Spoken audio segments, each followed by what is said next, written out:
I am Kowshik Rajagopal, Doctor Research Scholar from the Department of English, here to present you an overview about the American drama. I have very specifically put it as an overview because it is very impossible, or it is almost a Herculean task to deal or to talk about American drama in a very short period. Hence, this presentation or this session will be an overview on how to approach American drama, and we'll start the session. Yes, history, as you have seen, I have put an image where it goes, every hand is interrelated to literature. It is impossible to look history and literature in two different ways, as the popular definition of literature goes, it's the mirror of life. History is life and literature is just a mirror. It is impossible to separate it and view, and here we have the reasons why one should learn American history in order to understand about American drama. The main reasons it goes hand in hand, like every literature or every history, it is just a reflection of or the mirror of each other, and American drama and American history is no exception. It goes hand in hand, and it helps with a better socio-political understanding. Unlike many other literatures, American literature is chiefly and mainly impacted, influenced, and a reflection of the historical events that happened throughout the course, and viewing it through a different lens or with literature and history simultaneously will provide a better socio-political understanding of any literary work under the American literature, not just American drama. And coming to that, a better understanding the cyclic process, we have this wonderful argument that goes in the literature: if history should be given preference, or if the literary work should be given preference, or the criticism should be given preference. It is a cyclic process. Everything is interrelated, and it is hard to put it any particular order. This approach, this cyclic approach, will also help us in understanding and the social relevance and the interpret towards the human experience.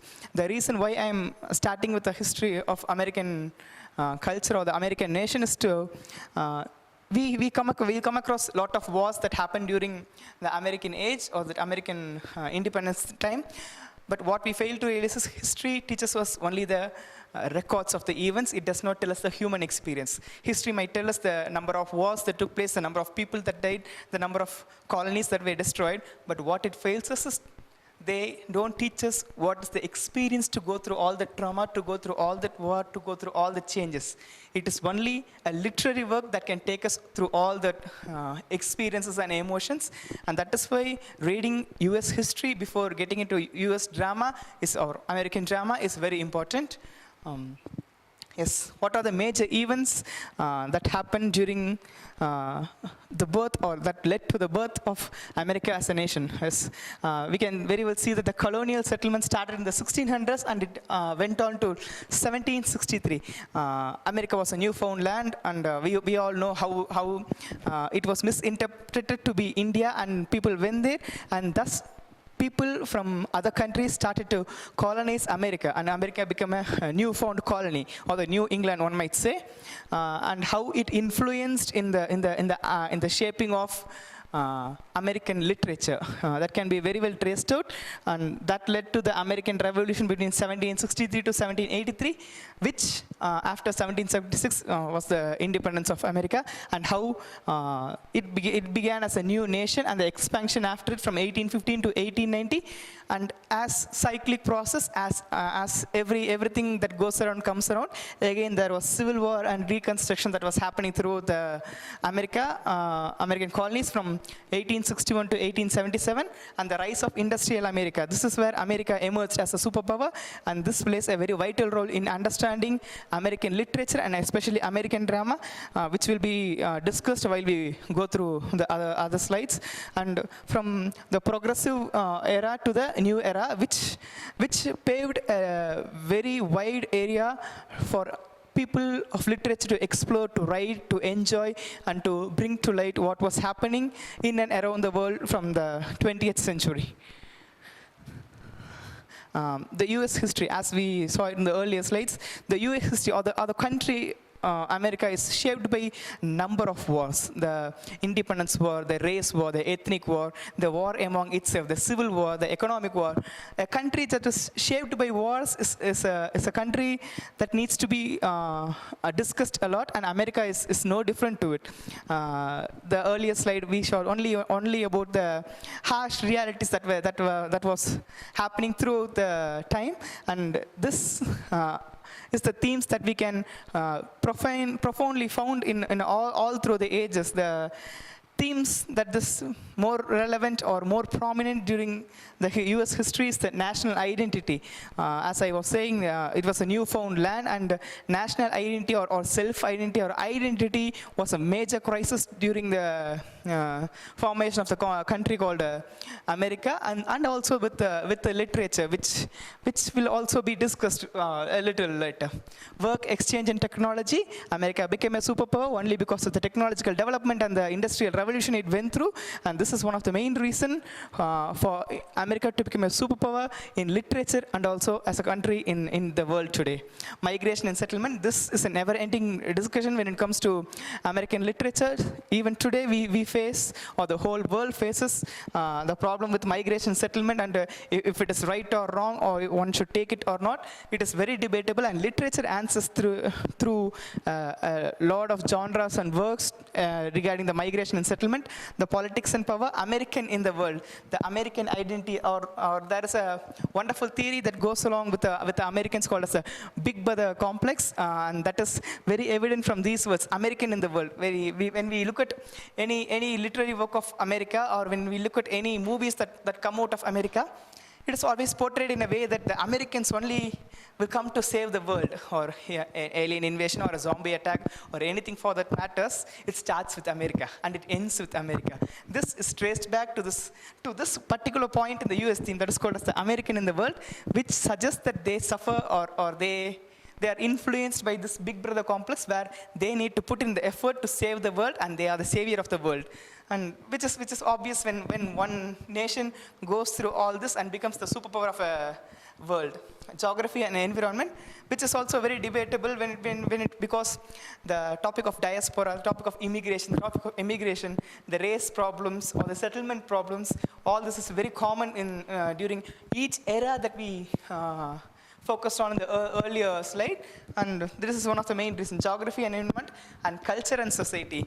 All the problems have one thing in common when it comes to American literature, and that is the cultural and the societal problems, which paves way for other problems of the people that suffered during the American times. Yes, we'll come back to drama. It would be very unfair if I don't talk, or when I don't speak American drama in detail, which is the highest form of any art, in my opinion. And as I was saying, one of the major characteristics of American drama. How does American drama differ from other drama, one might ask? And the answer would be earlier, during the settlement times, America was also producing literature that was drama. American drama was written, but that was not even American drama. It was drama written by people who were in America, but that was not American drama. The reason why I say this is the point. Slowly developed from model foreign subjects. Okay, the English people or Britishers or people from the European countries, they started to settle down at America, the newfound land, and for their entertainment, for their own ideals, they started to write works, they started to publish works, they started to do literature according to their own ideals. Though it was written in America, it was not the themes or the expression or the ideas of an American citizen or American country, because America was not even a country back then. But what is to be noted is how Britishers or the colonizers influenced the writing style or the themes that was to be played a major role in the writing back then. If one can look at the history, how American literature has shaped, one can easily identify how before independence the themes and the writing style and the literature was, and how after independence the themes, the writing style and the literature was. American drama in particular, how slowly developed from plays that were modeled on the foreign subjects, from where they got into this all these problems of individuality, loss of identity crisis, ethnic crisis, social crisis, racial crisis. When they started to address problems of their own, when they started to address emotions and experience and feelings of their own, that led to the birth and the rise of American drama especially. One can easily find out the traces of American dream, loss of innocence, coming of age, alienation and isolation. These are the very common topics that any literature student or any literature lover can find in American drama. This is very obvious, as it was the need of the hour for people or the writers to express what they wanted to convey to the people, and how even one can compare easily American drama or the American literature to Indian literature, how our works of art, how our freedom struggles were boosted with works, with songs, with patriotic writings, with pamphlets. Similar to that is the story of every colonist country for that matter. America in particular was a pioneer in all those emotions and writings too, and it was very evident when one reads through the works that were done during the colonized era and to the independent era. We speak of one of the main theme with American drama is the American dream. Is American dream a reality? Is American dream attainable? Is American dream even a dream, or is just a dream that is never possible at all? These are the most recurring questions that one might question when speaking about American drama, or one can easily come to a conclusion, or one can easily come to a point where one starts to question, is American dream equivalent to American drama? This is a very tricky question. The very tricky question needs a very smart answer. The answer might differ from each individual, and every answer is acceptable too. If you look at it, what is an American dream? The very question what an American dream discusses is, life should be better, richer, and fuller for everyone. Life should be better, richer, and fuller for everyone, with opportunity for each according to ability or achievement, regardless of social class or circumstances of birth.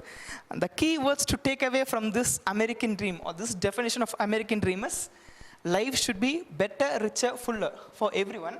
And here they say, regardless of social class or circumstances of birth.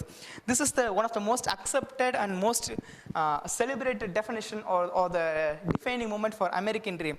But when one analyzes, when one goes through American history from the time 1776 to 2023, where we are now, these are the subjects to question when it comes to America or the American literature. Like no other country, America or the American literature poses threat to brotherhood, poses threat to peacefulness, poses threat to all the differences among people. It is American literature or the American drama that speaks about racial discrimination, social injustice, ethnic war, civil war, the fall of economy. All that is discussed only or majorly in American drama, but still the Americans still believe that American dream is attainable and American dream is true. Make America great again is the popular saying today, but it is to be questioned whether it is attainable or if it is even true. We'll continue. Okay, what does this popular definition was said by James Truslow Adams, or in simpler layman terms, to put it in other words, the American drama can be equated to three different points: prosperity, self-actualization or realization, and equality. This is the expectations that was put on the minds of all the American independent settlers after the independence of America. But these are expectations.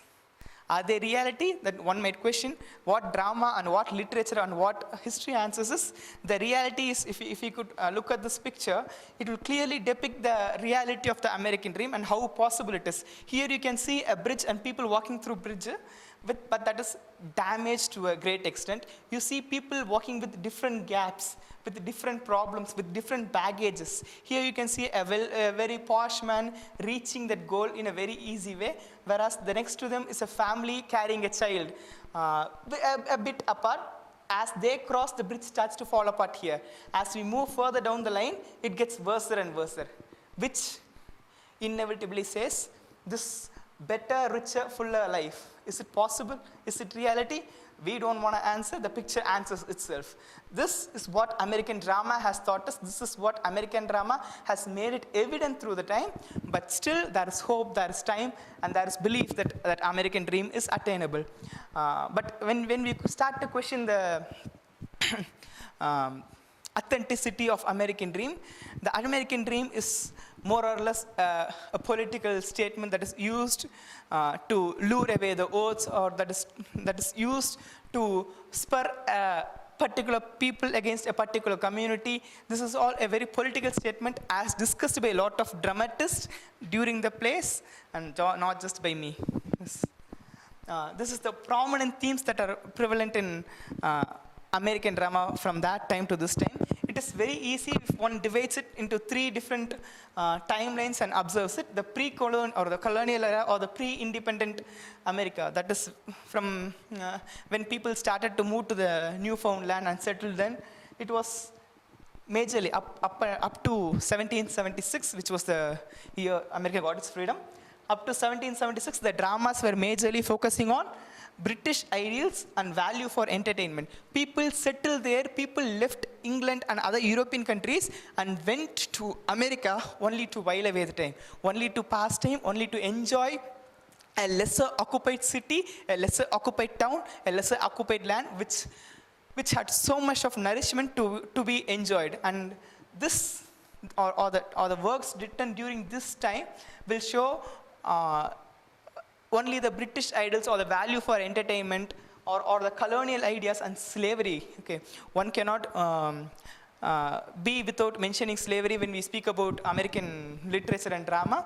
These were the the pre-independent themes that was most relevant or most popular or most obvious in the plays, novels, or for any form of art. But what is to be noted is, here people do not have any particular idea or identity. It is only for the value of entertainment, only for the value of seeking pleasure. Plays or any work of art was written. Then we come to the independent or the post-independent time after 1776. Then we divide it into different zones, and it goes across. The predominant themes in American drama after 1776 is American dream, racism, industrialization, loss of traditional values and identity, absurdism. As we go through the history of America, one could find racial problems, ethnical problems, absurdism, and loss of identity. This is evident all through the American work of art.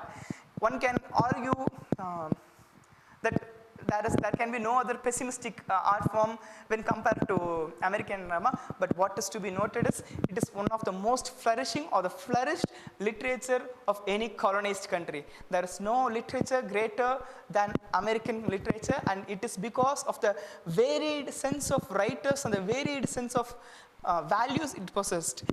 One can look at here. It is very easy to look at the pessimistic way, the failure of American drama, the racial problem, the industrialization, how it led to the Great Depression, and from there the loss of identity, cultural values, and absurdism.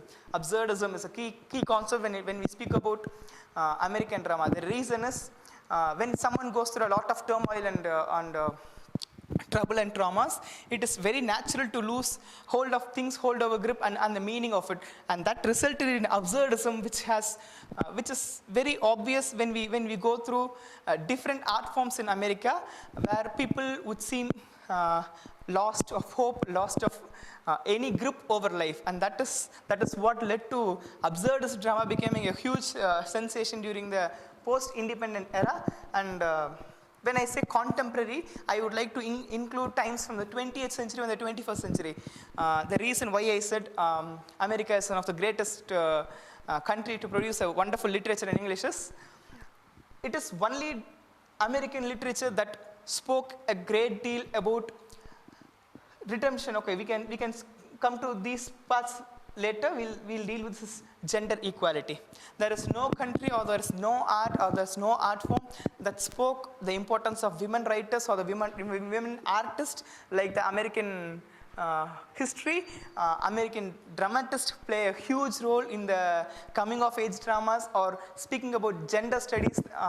It is only the American drama or the American writers who paved way for other writers from different nation or other female writers from different nation and different origin to come out and voice what they wanted to do. And a great deal has to be owed to all the women writers from American literature from 20th century to the time.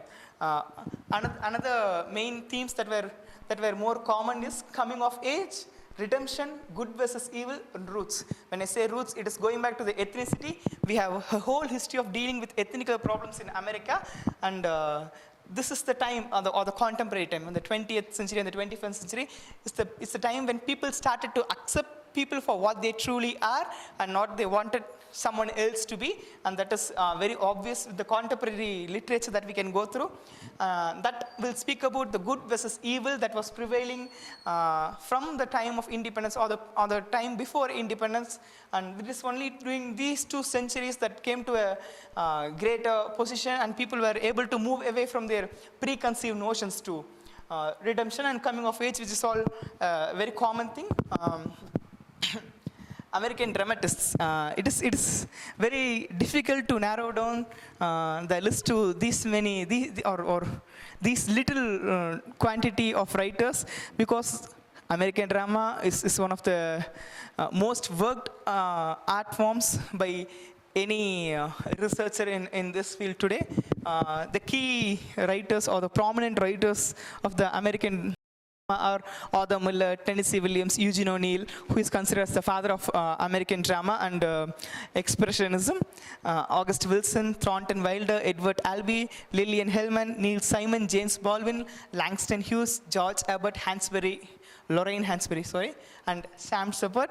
These writers, the reason for picking these writers in specific genres has a great deal to the way they wrote about their literature. Whereas if you look at Sam Shepard's work, it deals with family crisis, interfamily crisis, intrapersonal crisis. When we come to Eugene O'Neill, he speaks about the American dream, the failure of American dream, the psychological issues or the problems within self of a person and how society influences one person. When we go back to the previous day, we're speaking about good and evil. One can easily find that in the works of Eugene O'Neill, and many other writers here mentioned, they speak about ethnical problems and racial problems and whatnot. All that is below the heaven is spoke about here. Yes, few of the greatest theaters of American drama is mentioned here. Like British drama, people are made to sit in different columns in different ways to enjoy in a very different perspective. Of so many great theaters we have, this is the prominent and the most important one in American drama, the Broadway theater. Every writer wished and prayed and wanted his plays to be staged there, which holds a greater historical importance too. And the Opera House in the City Central or the Kaufman Center for Performing Arts, the Fox Theater in the Detroit, all play a great role in the evolution and the development of American drama. Drama. One can never put an end to it, but just a pause to it. What I gave was just an overview to American drama, and I believe that lasted for more than quarter of an hour, I believe. And I would like to end this with the words of Eugene O'Neill, the greatest dramatist. God gave us mouth that closes and ears that don't. That should tell us something. We shall keep our ears open and mouth shut to learn more about American drama. Thank you.